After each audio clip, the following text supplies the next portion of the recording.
ನಿನ್ನ ಅಪ್ಪ ಅಮ್ಮ ನಿನ್ನನ್ನು ಗಂಡು ಅಂತ ತಿಳ್ಕೊಂಡಿದ್ದಾರೆ.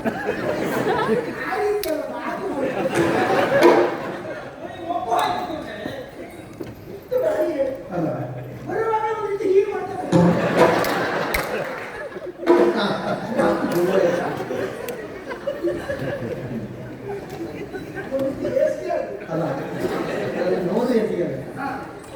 ಬಂದಿದ್ದಿಲ್ಲ ಅಲ್ಲ ಬಂದ್ರ ನಿನ್ನ ಪ್ರಾರ್ಥನೆ ಸರಿ ಮಾಡಿ. ಹೌದಾ ಪ್ರಾರ್ಥನೆ ಸರಿ ಮಾಡ್ತೇನೆ. ನೀ ಸರಿ ಹೇಳಿ ಸರಿ ಹೇಳ್ತೇನೆ. ಗಜಮುಖನಿ ಗಣಪತಿ ನಿನಗೆ ವಂದನೆ ವಂದನೆ. ಗಜಮುಖನಿ ಗಣಪತಿಯೇ ನಿನಗೆ ವಂದನೆ. ನಂಬಿದವರ ಬಾಳಿನ ಕಲ್ಪತರು ನೀನೇ. ನಂಬಿದವರ ಬಾಳಿನ ಕಲ್ಪತರು ನೀನೇ. ನೀನೇನು ಲೋಕದ ಹಲವು ದಿನ ಸಾಧನೆಗೆ ನಾನೇ ಕಾರಣ. ನೀನೇನು ಲೋಕದ ಹಲವು ದಿನ ಬರದ ಸಾಧನೆಗೆ ನಾನೇ ಕಾರಣ. ನಾನೇ ಕಾರಣ. ಗಜಮುಖನೇ ಗಣಪತಿಯೇ ನಿನಗೆ ವಂದನೆ. ನಂಬಿದವರ ಬಾಳಿನ ಕಲ್ಪತರು ನೀನೇ. ಸರಿ ಹೇಳಿ. ಇಹಪರದ ಸಾಧನೆಗೆ ನಾನೇ ಕಾರಣ. ನೀನೇ ಕಾರಣ. ಹಾಗಾದ್ರೆ ಅವರೇ ಕಾರಣ.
ಅವರೆಲ್ಲ ಬಂದಿದ್ದಾರೆ ನಿನ್ನ ಸಹಪಾಠಿಗಳು. ನೀನು ಮಾತ್ರ ಎಲ್ಲಿಯೋ ತಿರುಗ್ತಾ ಇದ್ದೀವಿ. ಇಲ್ಲ ನಾ ಬಂದಿದ್ದೆ ಬಂದಿದ್ದೆ ಇಲ್ಲಿ ಬಂದು ಮಾತ್ರ ಈಗ ನಿನಗೆ ಸರಿಯಾದ ಸಮಯಕ್ಕೆ ಬರಬೇಕು. ನೀನು ಎಲ್ಲಿಗೋ ಬರುವುದಲ್ಲ. ಒಂದು ಹಾಗೆಲ್ಲ ಬಂದಿದ್ದಾರೆ. ಬೆಳಿಗ್ಗೆ 7 ಆದ ಬೇಗ ಎದ್ದಿದ್ದೆ. ಹೌದು ಸೂರ್ಯ ನುಡಿಗತ್ತಿ ಬಂದ ಮೇಲೆ ಎದ್ದಿದ್ದೆ. ಸೂರ್ಯ ಮೂಡಿದ ತಕ್ಷಣ ನಡುನೆತ್ತಿಗೆ ಬಂದಾಗ ಅಯ್ಯೋ ಇಲ್ಲ ಅವ್ನು ಮೇಲೆ ಬಂದು ನಾನು ಹೇಳಲಿಕ್ಕೆ ಆಗುದಿಲ್ಲ. ಯಾಕೆ ನನ್ನ ಮುಖ ಬಿದ್ದ ಮೇಲೆ ನಾನು ಹೇಳು. ಸೂರ್ಯ ಬೀಳ್ಬೇಕು. ಹೇಳ್ಬೇಕು. ಆಮೇಲೆ ಎದ್ದವ ಸರಿಯಾಗಿ ಮುದ್ದೆಯನ್ನು ಮೆತ್ತೆ. ಹೌದು ಆಮೇಲೆ ಹೋಗ್ತೆ. ಒಂದು ಸುಮಾರು ಬಂದ್ಮೇಲೆ ಚೀಲ ಬಿಟ್ಟು ಬಂದೆ. ಮತ್ತೆ ಹೋದೆ. ಹೌದು ಮತ್ತೆ ತಿರುಗಿಕೊಂಡು ಬಂದು ಬಂದೆ. ಮತ್ತೆ ಗಾಳಿಪಟ ಬಿಟ್ಟು ಬಂದೆ. ಮತ್ತೆ ಹೋದೆ. ಅವ್ರು ತಕೊಂಡು ಬಂದೆ. ಒಂದು ಇಲ್ಲಿವರೆಗೆ ಇಷ್ಟೊತ್ತಾಯ್ತು. ಕೆಲಸ ಮಾಡ್ಬೇಕಿತ್ತು. ಇನ್ನೇನು ಬಿಟ್ಟಂತ ತಿರುಗ್ತಾ ಇರ್ಬೇಕಿತ್ತು. ಅವರೆಲ್ಲ ಪ್ರಾರ್ಥನೆ ಮಾಡಿ ಪ್ರಾರ್ಥನೆ ಮಾಡಿ ಇದನ್ನು ತಪ್ಪಿಸಿಕೊಳ್ಳುವುದಕ್ಕೆ ನೀನು ತಡವಾಗಿ ಬರು. ಮತ್ತೆ ಮತ್ತೆ ಮಾಡ ಗಜಾನನಂ ನೀ ಭೂತ. ನೀ ಭೂತ ಅಲ್ಲ ನಾ ಭೂತ. ಗಜಾನನಂ ನಾ ಭೂತ. ಗಜಾನನಂ ನಾ ಭೂತ ಕನಕ ಸಹಿತ ಸಹಿತಂ ಧನಾಕ್ ಸಹಿತಂ ಹಾ. ಕಾಪಿ ಪಿತ್ತ ಜಂಬು ಕಾಪಿ ಪಿತ್ತ ಜಂಬು ಫಲಸಾಲ ಬಸಿತ್ತ ಕಾಪಿ ಪಿತ್ತ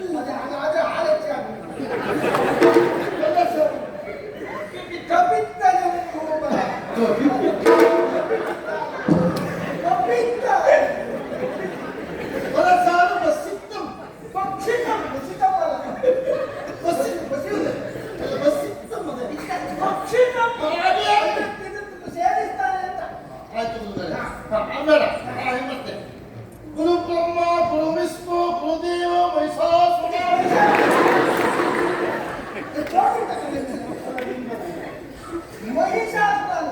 ಗುರುದೇವೋ ಮಹೇಶ್ವರ ಗುರು ಸಾಕ್ಷಾತ್ ಪರಂ ಪರಬ್ರಹ್ಮ ಗುರು ಏನು ಮೋಹ ಶಿಷ್ಯರು ಸಿಕ್ಕಿದ್ರು ಗುರು ಏನು ಮಾಡಿ? ಏನು ಮಹಾ? ಗುರುವೇ ನಮಃ. ಇದು ಸರಿಯಾಗಿಲ್ಲ. ಅದು ಸರಿಯಾಗಿಲ್ಲ. ಬೇಡ, ಇದು ಮಾಡು. ಇದು ನಿನ್ನೆ ಹೇಳಿದ್ರಲ್ಲ, ಹೌದೌದು. ದೀನ ನೀನು ನೀನು ನಾನು. ಸರಿಯಲ್ಲ, ನೀನ ನಾನು. ಹಾ. ನೀ ನಾನೆಲ್ಲ ಹೇಳಿದ್ದು. ನೀನು ಹೇಳಬೇಕು, ನೀನ ನಾನು. ಹಾ, ಹಾ, ಹಾ. ದೀನ ನಾನ ದೀನ ನಾನು ಸಮಸ್ತ ಲೋಕಕ್ಕೆ ಧಾವಿ ನಾನು ನೀನು.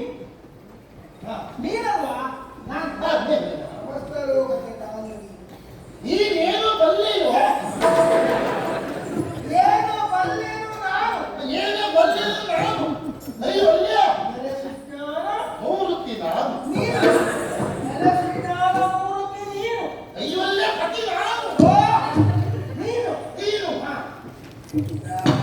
ನಿನ್ನನ್ನು ನಲಿ ಹೊತ್ತ ನೋಡಿ, ಅದು ಕರಡಿ ಸಿಕ್ಕಿಲ್ವಾ? ಅದನ್ನೇ ಸರಿಯಾಗಿಲ್ವಾ ರಕ್ಷಿಸು ನಮ್ಮ ನರವರತ. ರಕ್ಷಿಸುವ ನಲಿ ಹೊತ್ತ ಅಲ್ಲ ನದಿ ಹೊರಗೆ ನದಿಯಲ್ಲ. ನಿನ್ನ ದೇವತೆ ನಿನ್ನೆಲ್ಲ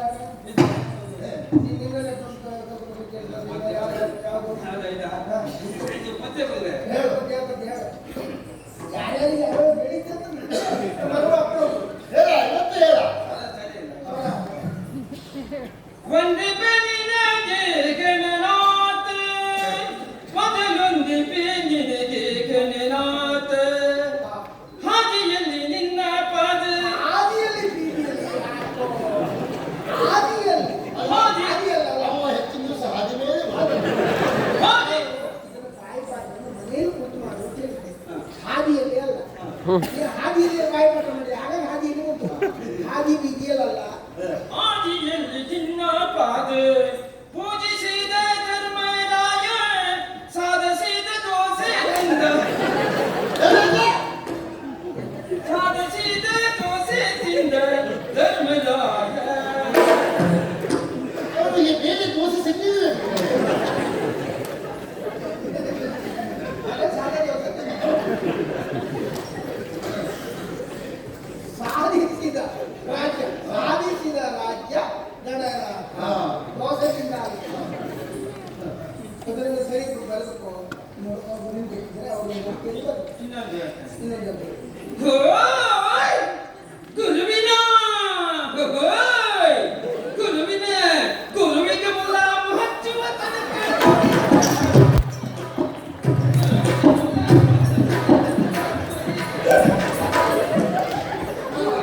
ಇಲ್ಲೇ ಜಾಗೃತಿ ಮಾಡಿದ್ದೀವಿ ಹತ್ತು ಹತ್ತು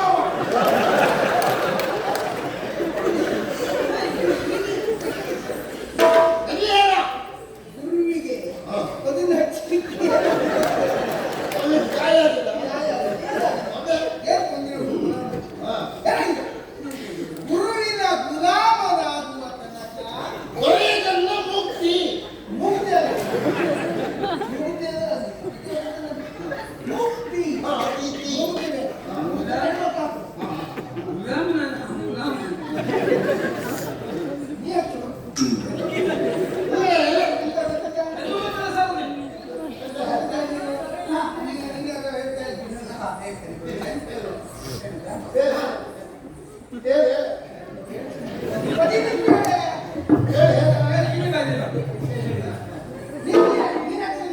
ನೀ ಬಂದಿರೋದ ನೀ ಹೇಳು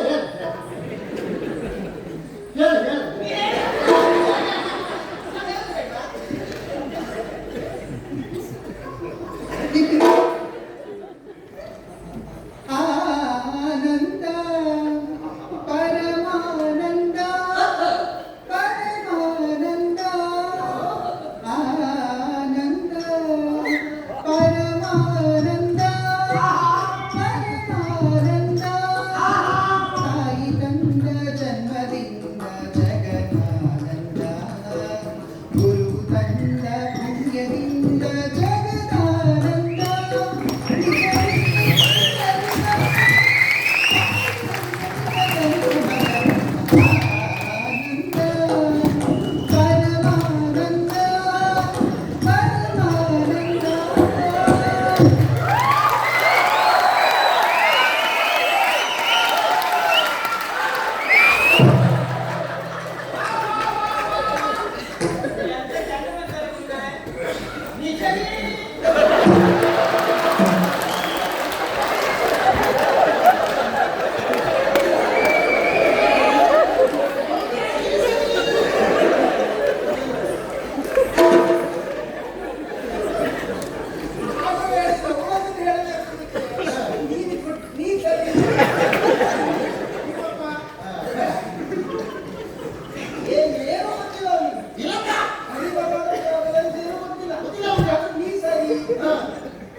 ಅವಳು ಸೇರಿದ್ರೆ ಇವ್ರು ಮತ್ತೆ ಬರ್ತಾರೆ.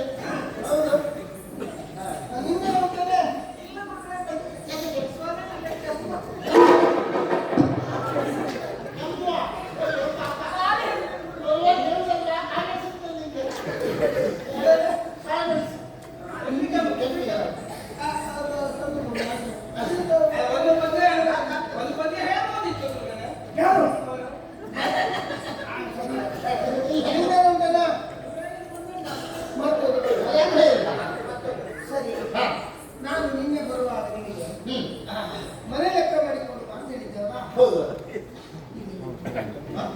ಇದೆಯಾ?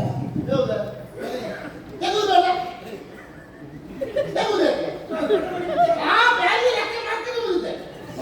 ಹೌದಪ್ಪ ಹಾಜಿರಬೇಕು, ಶಾಲೆಗೆ ಅಂದ್ರೆ ಹಾಜಿರಬೇಕು. ಹೌದು ಕೇವಲ ಬರೆಯುವುದು ಮುಖ್ಯ ಅಲ್ಲ, ಅಥವಾ ಬರೆದದ್ದನ್ನು ಓದುವುದು ಮುಖ್ಯ ಅಲ್ಲ ಮನನ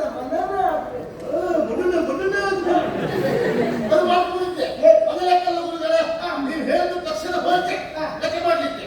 ಮೇಲಿನ 15 ಹಚ್ಚಿನ ಮನೆ, ಕೆಳಗಿನ ಕೆರೆಯಲ್ಲಿ 25 ಹುಲ್ಲಿನ ಮನೆ, ಆಮೇಲೆ ಆಚೆ ಕೆರೆಯಲ್ಲಿ 12 ಸೋಗೆ ಮನೆ. ಇದೆ. ಮನೆ ಲೆಕ್ಕ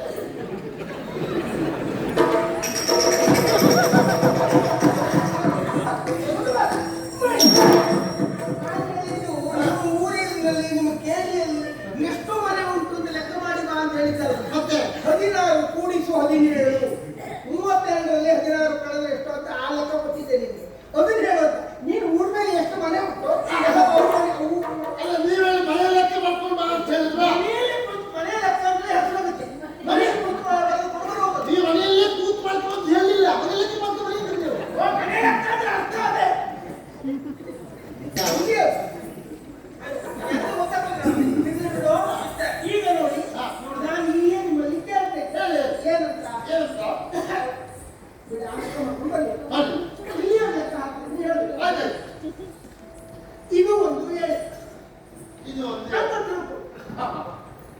ಒಂದು ಎಳೆ ತಗೊಳ್ಳಿ. ಒಂದು ಕಾಲು ಎಳೆ. ಒಂದು ಕಾಲು ಹಾಗೆ ಮತ್ತೊಂದು ಕಾಲು ಎಳೆ.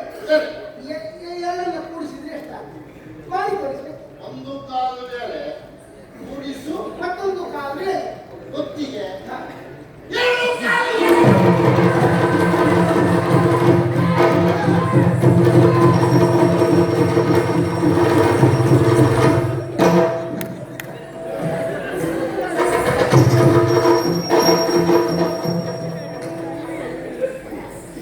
ಗುರುಗಳೇ,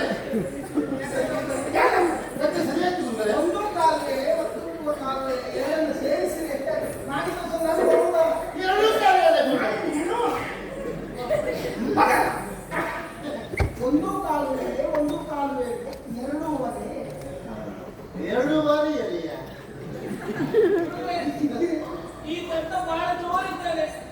ಎದುರ ಹೌದು. ಹೇಗೆ ಮಗನಿಗೆ? ನೀವು ಸಾಕ್ತೇವೆ ಅಂತ ಹೇಳ್ತೀರಿ. ಹೌದು. ನಮ್ಮ ಮೇಲೆ ಸಾವಂತ ಈಗ.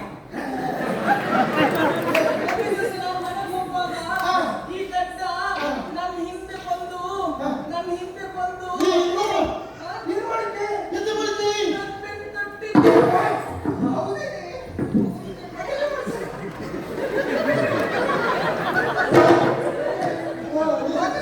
ನೀನು ಕಟ್ಟಿದ್ದಲ್ಲ?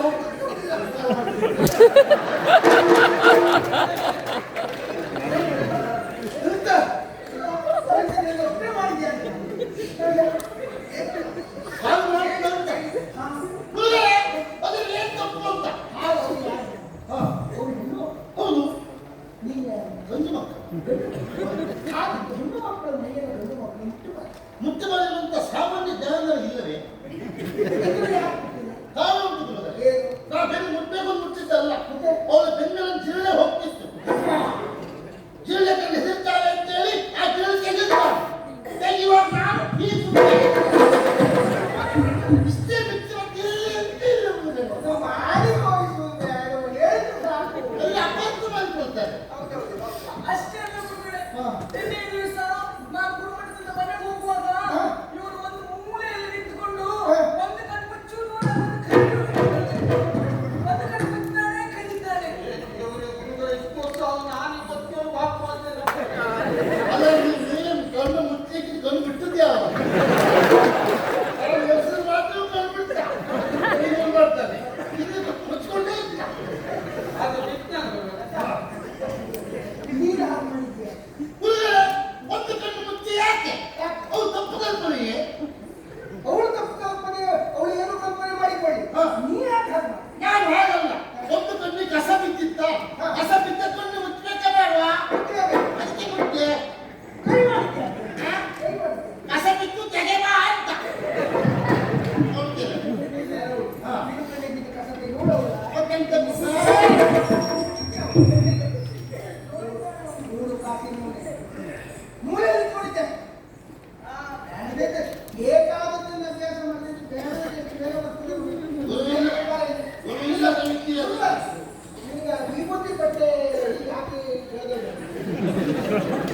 ಅಲ್ಲ ವಿಭೂತಿ ಬಟ್ಟೆ ಹಾಕಿ ಅಲ್ಲ ಅದು ನಾನು ನೀ ಹೇಳ್ತೇನು ಮೂರು ಎಳೆಯಾಗೆ. ಮೂರು ಹಾಕೊಂಡು ಬನ್ನಿ ಅಂತೆ. ನಾನು ಮೂರು ಹಾಕೊಂಡು ಬಂದೆ. ಅದು ಎಲ್ಲಿಂದ ಗೊತ್ತಿಲ್ಲ ಹಾಕಿ ಬಂದಿದ್ದೆ. ಹೀಗೆ ಹಾಕೋದು ಹೀಗೆ ಹಾಕಿ. ಅಲ್ಲ ನಾನು ಅವ್ರು ಹೇಳ್ಕೊಡ್ತಾರೆ. ಯಾರು? ಅಶೋಕಣ್ಣ.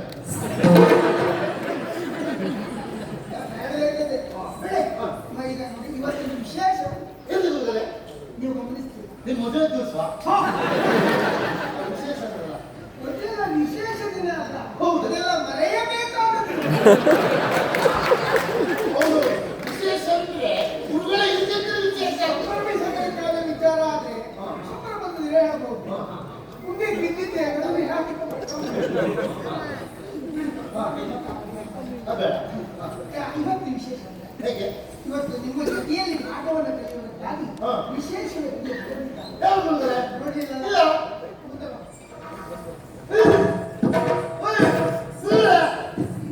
ಯಾವ ಬಂದಿದೆ? ಇದು ಹೇಳಿಕೆ ಪ್ರಾಣಿ ಚಿಮ್ಮಯ್ಯ. ಅದು ಇವು ಯಾರು? ಚಂದವ ಪಾಪ.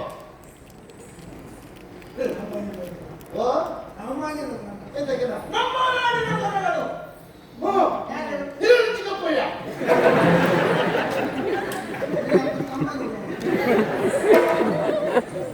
ಹಿರಣ್ಯಕಶಿಪು ಮಹಾರಾಜರು ಅವರ ಓ ನಮ್ಮ ಹಿರಣ್ಯ ಚಿಕ್ಕಪ್ಪಯ್ಯನ ಮಗನ. ಓ ಹೌದು ಮಗ. ಹೆಸರೇ ಏನು? ಪ್ರಹ್ಲಾದ.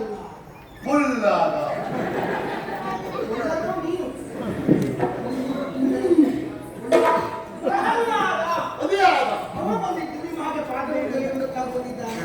ಜೊತೆಯಲ್ಲಿ ನೀವು ಕುಳಿಸಿಕೊಂಡು ಸಹಕರಿಸುತ್ತಾ ನೀವು ಪಾಠವನ್ನು ಕಲಿಯುತ್ತೀರಿ. ಈಗ ಎಲ್ಲ ಕುತ್ಕೊಳ್ಳಿ, ಪಾದಲೋಚನನ ಸುನಾಮವು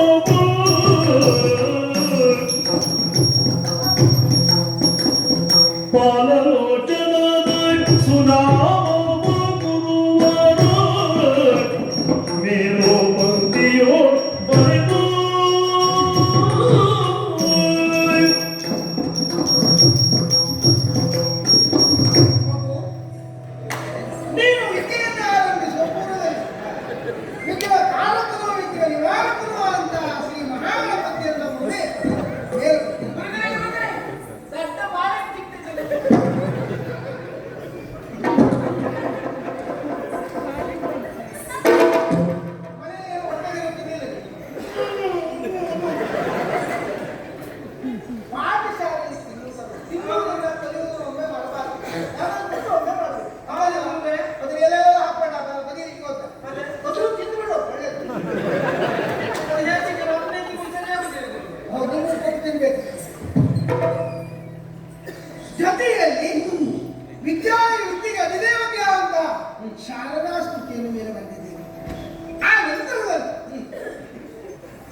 ಅವಳಿ ಪಾಪ ಕಟ್ಟಬಹುದು ನೀವು ಇದಕ್ಕೂ ಬಿಡುವುದಿಲ್ಲ ಮಾರಾಯ ಇವತ್ತು. ನಿಲ್ಲಿಸಿಕೊಳ್ಳ ಹಣೆಯಲ್ಲಿ ಕಣ್ಣುಳ್ಳವರಾದ ಕಾರಣದಿಂದಾಗಿ ಪಾಲಲೋಚನ ಅಂತ ಬರೆದಿದ್ದೆ. ನೀನು ಅದನ್ನು ನೋಡಿ ಹಾಗೆ ಕೆಳಗಡೆ ಬರೆಯಬೇಕು.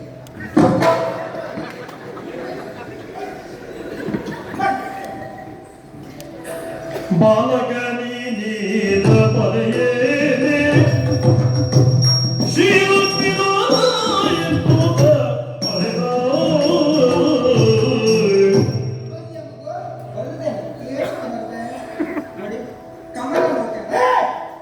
ಹಾಗಲ್ಲ ಮಗುವಿಗೆ ನಾಗಭೂಷಣವೆಂದು ಹಾಗಲ್ಲ ಮಗುವಿಗೆ ನಾಗಭೂಷಣವೆಂದು ಬೇಗದಿ ಬರೆಯಲು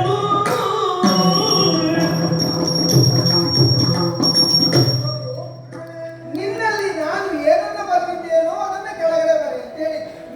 ನಾನು ಬರೆದದ್ದಕ್ಕೆ ವಿರುದ್ಧವಾದ ಶಬ್ದವನ್ನು ಬರೆ ಅಂತ ಹೇಳಿದ್ದರು. ಅದು ಮುಂದೆ ಬರ್ತದೆ. ನೀವು ವಿರುದ್ಧಾರ್ಥಕ ಶಬ್ದಗಳು ಇದೆಲ್ಲ ಬರ್ತದೆ. ನೀವು ಹೇಳಿಕೊಟ್ಟಿದ್ದೇನೆ ಒಂದು ನಕ್ಷೆ ಇರಲಿ.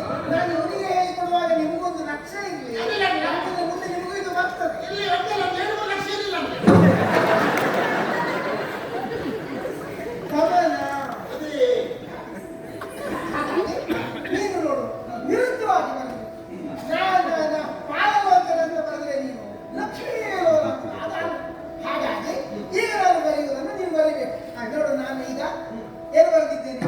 ನಾಗಭೂಷಣ ಅಂದ್ರೆ ಸತ್ವದಲ್ಲಿ ಆಭರಣವಾಗಿ ಹೊಂದಿದವಾಗಿ ಮಾತ್ರ ಬರೆದಿದ್ದೇನೆ. ಅದನ್ನು ನೀನು ಬರೀಬೇಕು. ನಾಗಶಯನನೆಂದು ಬರೆದಂತು ಬಾಲಕ ನಾಗಶಯನನೆಂದು ಬರೆದಂತು ಬಾಲಕ ಆಗತಿ ದೋಷದಲ್ಲಿ ಏನು ಬರೆದೆ?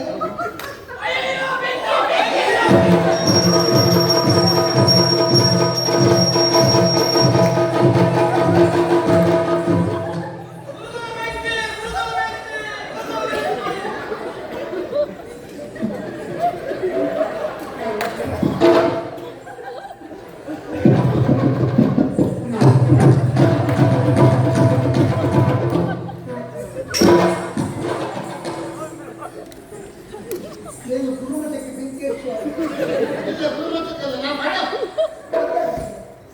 ಅದೇ ಆಗ್ತಿದೆಯಾ? ನೂರು ಉದ್ದ ಆಯ್ತು.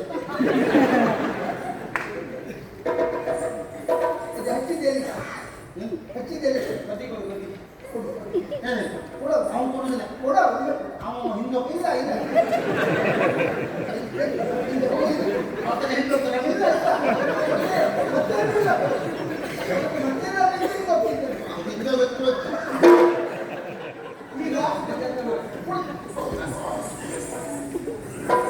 ಈಗ ಇದರ ಬಾಲ ಉದ್ದವಾಗಿದೆ ಅಂತ ಅವ ಬೆಂಕಿ ಹಚ್ಚಿದ್ದಾನೆ. ಈಗ ಅವರ ಜುಟ್ಟವು ಉದ್ದವಾಗಿದೆ. ಅದು ಎರಡೂ ಆಗ್ತದೆ ಅವಳಿಗೆ. ಇದೇ ರೀತಿ ಬೆಂಕಿ ಹಚ್ಚಿದ್ರೆ ಒಂದು ಜುಟ್ಟಕ್ಕೆ ಬೆಂಕಿ ಹಚ್ಚುವುದು ಕತ್ತರಿಸಬೇಕು. ಗುರುಮಠಕ್ಕೆ ಬೆಂಕಿ ಬಿಸಿ ಎಷ್ಟು ಜನ ಇದ್ದಾರೆ, ಎಷ್ಟು ಜನ ಜೀವ ಚಾಪಾಗಿ ಸಂದರ್ಭ ನಿಮ್ಮಲ್ಲಿ ನೀರಿನ ವ್ಯವಸ್ಥೆ ಇಲ್ಲ. ನೀರು ಹಚ್ಚಿ ಆರಿಸುವುದಕ್ಕೆ ಅದನ್ನ ಅಪವಾದನ.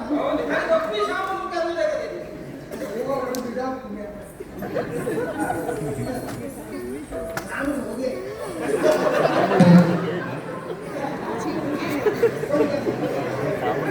ಅದೆಲ್ಲ ನನಗೆ ಕಷ್ಟ ಅಂತ.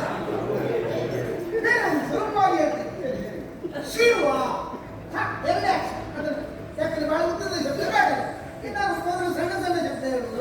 ಆನಂತರ ಉದ್ದದ ಶಬ್ದ ಚೆಂಡೆ ಸೇರ್ಕೊಂಡು ಚೆಂಡೆ ಸೇರ್ಕೊಂಡು ಚೆಂಡೆ ಶಿವ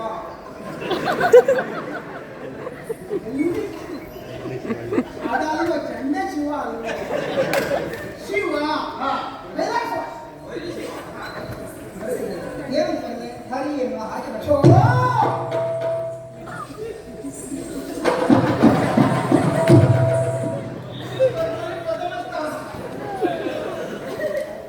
ನಿನ್ನ ಜಲಕ್ರೀಡೆ ಉಂಟು.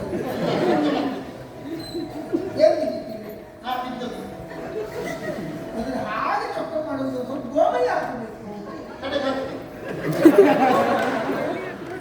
ಇಲ್ಲೇ ಆಯ್ತು. ನೋಡು, ನನಗೆ ಸಿಕ್ಕುತ್ತೆ ಸುಮಾರು. ನಾನು ಗುರುಮಠದ ಪದ್ಧತಿ ಹೇಗೆ ನಾವು ಏನನ್ನ ಹೇಳಿಕೊಡ್ತೇವೆಯೋ ಅದನ್ನು ಮೊದಲಾಗಿ ಕಲಿಯುವುದು. ಆ ನಿಟ್ಟಿನಲ್ಲಿ ನೀನು ಸ್ವತಂತ್ರವಾಗಿ ವಿದ್ಯಾಭ್ಯಾಸವನ್ನು ಕಲಿತಾ ನಂತರದಲ್ಲಿ ನೀನು ಮನಸ್ಸಿಗೆ ಬಂದ ಬರೆಯೋದಕ್ಕೆ ಅವಕಾಶ ಉಂಟು, ಇಲ್ಲ ಅಂತ ಅಲ್ಲ. ಆಗ ಆರಂಭದಲ್ಲಿಯೇ ನಾವೇನನ್ನೋ ಬರೆಯುವುದು ನೀನೇನನ್ನೋ ಬರೆಯುವುದು ಆಗಿರ್ತದೆ. ಅದು ವಿದ್ಯಾಭ್ಯಾಸದ ಕ್ರಮ ಅಂತ ಹೇಳಿಸಿಕೊಡಲಾಗ್ತದೆ. ಹಾಗಾಗಿ ಮೊದಲು ಒಬ್ಬರು ನಡೆದ ದಾರಿಯಲ್ಲಿ ತೋರಿಸಿದ ದಾರಿಯಲ್ಲಿ ಹೋಗುವುದನ್ನು ಅಭ್ಯಾಸ ಮಾಡಬೇಕು. ಅದೇ ನನಗೆ ಪತ್ರ ಕೊಟ್ಟಿದ್ದಾರೆ ಈ ಸರಿ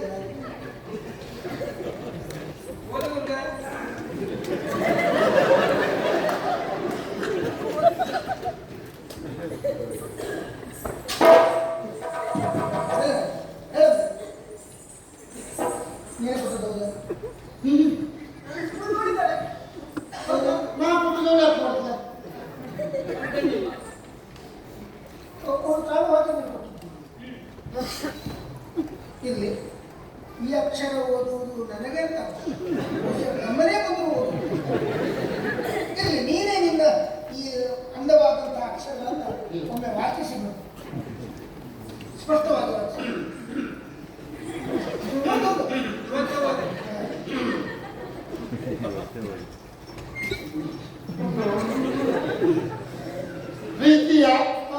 ಪ್ರೀತಿಯ ರಾಜೀವಿಗೆ ದಟ್ಟನಂತ ನಾನು ಬೇಡಿಕೊಳ್ಳುವ ನಮಸ್ಕಾರಗಳು. ಯಾವ ಪತ್ರದಲ್ಲೂ ಈ ಮಕ್ಕಳಿಗೆ ನಾನು ಕೇಳಿಲ್ಲ. ಬೇಡುವ ನಮಸ್ಕಾರ, ಬೇಡುವ ಆಶೀರ್ವಾದ ಕೇಳಿದ್ದೇನೆ, ಬೇಡುವ ನಮಸ್ಕಾರ. ಪರಿಸ್ಥಿತಿಯ ನಮಸ್ಕಾರ ಪಡೆದಿದ್ದೇನೆ. ಹೌದು, ಇದು ಒಂದು ವಿಷಯ. ನಿನ್ನ ಅಪ್ಪ ನನಗೆ ಮಾವನಾದರೆ ನೀವು ನನಗೆ ಏನಾಗುತ್ತಿ?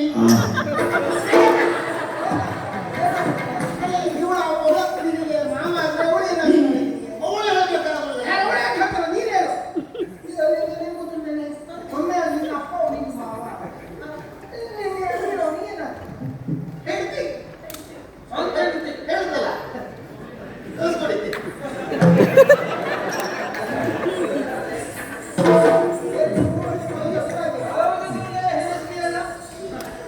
ನೀವು ಕುಟುಂಬದಲ್ಲಿ ಒಂದು ಹಾಗೆ ಮಾಡಲಿಲ್ಲ.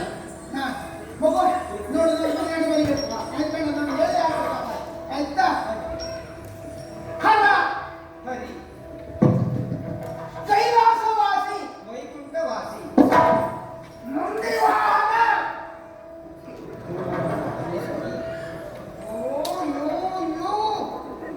ಪಾರ್ವತಿ ವಲ್ಲಭ ಲಕ್ಷ್ಮೀ ವಲ್ಲಭ ವೃಂದಮಾಲಾಧರ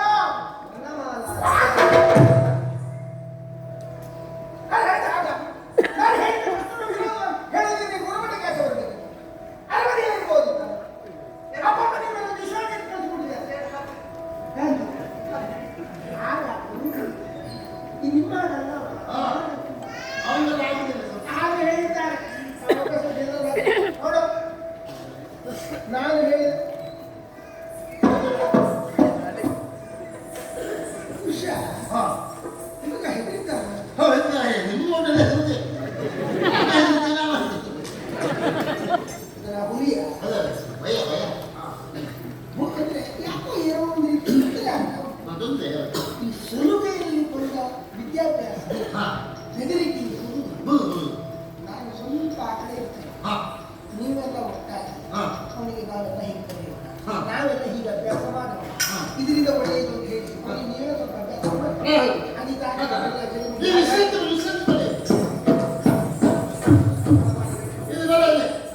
ಏನೋ ನಾವು ಹೇಳಿದ ರೀತಿ ಅಂದ್ರೆ ಗುರು ಹೇಳ್ತಾ ಇದ್ದಲ್ಲ. ಹರಿ ಹಲ ಹರಿ ಹಲ ಏಯ್ ಏನ ರಾಜ್ಕುಮಾರ್ ಅವರು ಅಲ್ಲಿ ಹೊಡಿತೀವಿ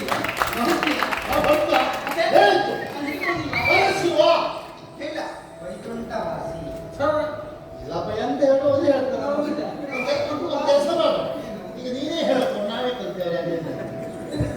ನೋಡುವ ಹರಿನಾರಾಯಣ ಸ್ವಾಮಿಯ ನೀವು ಸ್ತುತಿಯನ್ನು ಯಾವಾಗಲೂ ಮಾಡಬೇಕು. ಹೌದಾ?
ಮತ್ತೆ ನಾನು ಈ ಹೇಳೋನಿಗೆ ನಾನೇನು ಚಿಕ್ಕ ನಾನು ಸುಮ್ಮನೆ ಹೀಗೆ ಅಂದಿದ್ದಕ್ಕೆ ಅವಳು ಆಕ್ಷೇಪ ಮಾಡ್ತಿದ್ದಾರೆ. ಅವಳಿಬ್ಬರು ಸೇರಿ ನನ್ನೊಬ್ಬರು ಬಿಡ್ತಾ ಇದ್ದಾರೆ. ನಿನಗಾಗುವ ಸಂಕಟ ಏನು ತಿಳಿಯಲ್ಲ. ಅದು ಬೆಳೆಸಿಕೊಳ್ಳೇಬೇಕು. ನನ್ನ ಪ್ರಾಯದಲ್ಲೂ ಆಗಿಲ್ಲವೇ? ಹೋಗಿ ಕಾಲು ತೆತ್ತಿದ್ದಲ್ಲದೆ ಮನವನ್ನು ಕೆಡಿಸಿಕೊಂಡು ಹೋಗಿ ನೀನು ಹಾಳಾದದ್ದಲ್ಲ. ಇವರನ್ನು ತಪ್ಪು ದಾರಿಯಲ್ಲಿ ಮಗು ನಾನು ಇದ್ದೇನಲ್ಲ, ನಾನು ಸಿಟ್ಟು ಬದುಕು ಅಂತಾದ್ರೆ ನನಗೆ ಹಾ ನಾನು ಸಿಟ್ಟಿಗಿದ್ದೆ ಅಂತಾದ್ರೆ ಹಾ ಏನು ನನ್ಗೆ ಗೊತ್ತು. ಎಂತರೂ ಬಿಡುವುದಿಲ್ಲ ಅವರು ಸಿಟ್ಟಿವಂತ. ಸಿಟ್ಟು ಮಾಡುವುದೇ ಇಲ್ಲ, ಬರುವುದೇ ಇಲ್ಲ. ನಾನು ಮನುಷ್ಯನೇ ಅಲ್ಲ. ಮನುಷ್ಯನೇ ಅಲ್ಲ. ಆ ರೀತಿ ಹಾಗಾಗಿ ನನ್ನ ಸಿಟ್ಟಿಗೆ ನೀನು ತುತ್ತಾಗಬೇಕು. ಅದಾಯ್ತಲ್ಲ, ನಾನು ಸಮಯಕಾಲದಲ್ಲಿ ನಾನು ಹೇಳಿದಂತೆ ನೀನು ನಡೆದೆ, ಅದು ನಿನಗೂ ಒಳ್ಳೆಯದು, ನಿನ್ನಪ್ಪನ ಮನಸ್ಸಿಗೂ ಹಿತವಾದ. ಅದಾಯ್ತಲ್ಲ, ಹೇಳು ಶಿವ ವಿಷ್ಣು ಏನರ್ಥ ಶಿವ ವಿಷ್ಣು? ಶಿವ ಬೇರೆ ವಿಷ್ಣು ಬೇರೆಯ ಪುಣ್ಯಾತ್ಮ. ನಾನು ಹೇಳಿದ್ದಲ್ಲ. ಇವತ್ತು ಪಾರ್ವತಿ ವಲ್ಲಭ, ಲಕ್ಷ್ಮೀ ವಲ್ಲಭ ಹೇಳಿದ್ದು ಹೇಳ್ತೀನಿ.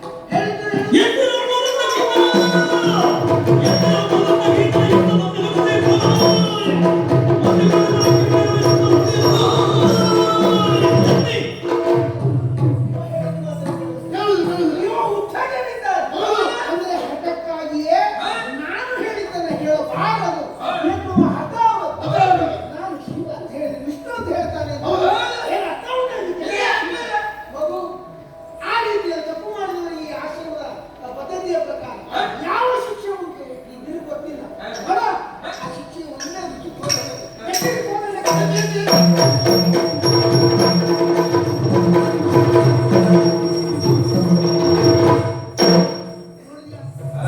ಇದು ಆರಂಭದ ಶಿಕ್ಷೆ. ಇನ್ನೂ ಕೆಲವು ಕಠಿಣವಾದಂತಹ ಶಿಕ್ಷೆಗಳೆಲ್ಲ ಇದ್ದಾಗ ಆ ಶಿಕ್ಷೆಗಳನ್ನು ನೀನು ಆ ಶಿಕ್ಷೆ ತಾಗಬಾರದು ಅಂತ ನೀನು ನಾನು ಹೇಳಿ ಹಾಕ್ತೇನೆ. ಹೇಳಿ ಶಿವ ಹರಿ ಹರ ಹರಿ. ಅಯ್ಯೋ ಗುರುಗಳೇ, ನಿಮ್ಮ ಅವಸ್ಥೆ ನೋಡ್ಲಿಕ್ಕೆ ಆಗುದಿಲ್ಲ. ನಿಮ್ಮ ನಾವು ಕೇಳೋದೇ ಬಿಟ್ಟು ಅವ್ರು ಕೇಳೋದಿಲ್ಲ ಗುರುಗಳೇ.